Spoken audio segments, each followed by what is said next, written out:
Okay, so the phone that I use right now is the OnePlus 7 Pro. It's probably gonna be my favorite phone for 2019, but I also carry around an iPhone SE with me because my wife uses it and I just use it to message some family members and her through the iMessage app. But every time I use this phone, it surprises me how good this phone still is for a 3.5, almost 4-year-old phone.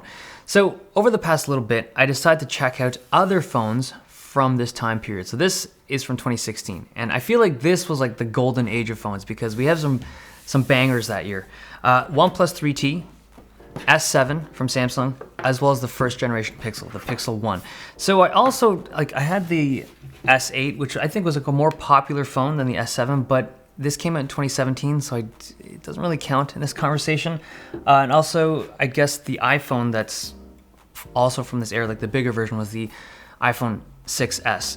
So when I take a look at these phones, the first thing that comes to mind is they all had headphone jacks. Like in 2016, it wasn't even a question. If it was a smartphone, of course it had a headphone jack. And the pricing on these phones were also really good. Like all these were flagship devices that went for $650. And then we also had the OnePlus phones that were, I think, $450-ish for this, as well as the smaller SE that went for $400 as well. But these were all reasonably priced for flagship phones. And they were also, with the exception of the S7, made of metal, very durable materials that would last.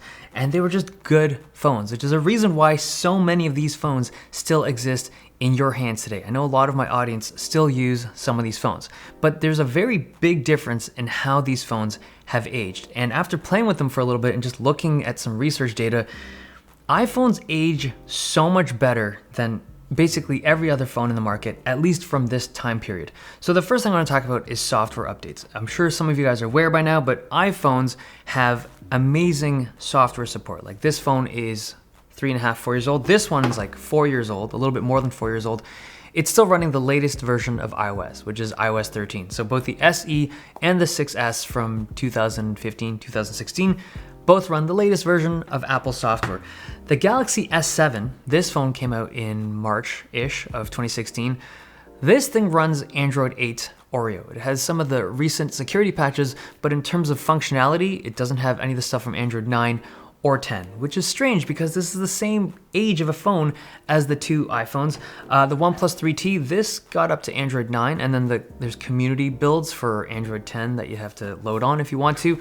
And there's also the first generation of Pixel. This does have Android 10, but they're gonna drop support on it relatively soon.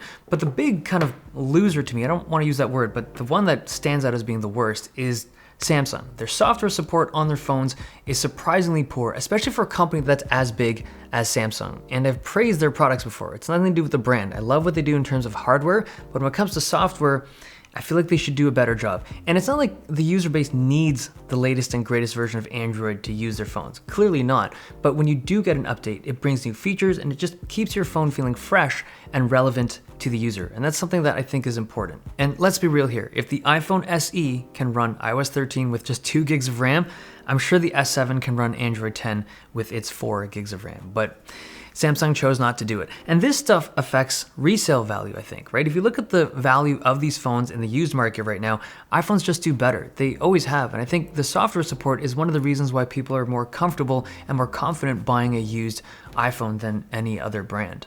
In terms of performance, none of them stick out as being amazing compared to the OnePlus 7 Pro, but there is one phone that is the best of the bunch. I'd say it's the iPhone SE. It's probably the smoothest experience of the group. It's probably from software optimizations. Like this is faster now and more fluid of an experience now than it was when it launched, which is crazy. The 3T is also not bad. This feels pretty fast still. The other two, Pixel and the S7, I don't feel like they aged well. The iPhone definitely takes the crown here. Now there is one feature amongst all of these that was terrible in 2016. It's the camera. These all pale in comparison to any kind of modern smartphone, both from computational photography and just better hardware in terms of like lenses and sensors. These are all okay. I'd say the thing that's most interesting to me is how much of an improvement OnePlus has made over the years. If you look at the 3T, the photos that I'm shooting from this, they were terrible for low light in 2016, but they've improved a lot to the point where now they have very respectable cameras on their phones. The one feature that I'd say was very bad on the iPhones compared to everyone else is charge time. These things just charge slowly and they use lightning cables, but I still feel like Apple's iPhones from this era aged the best, like in terms of hardware, software, the whole user experience 4 years later.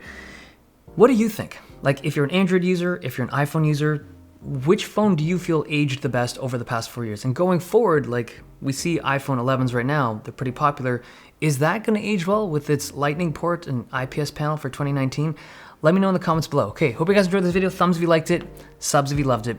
See you guys next time.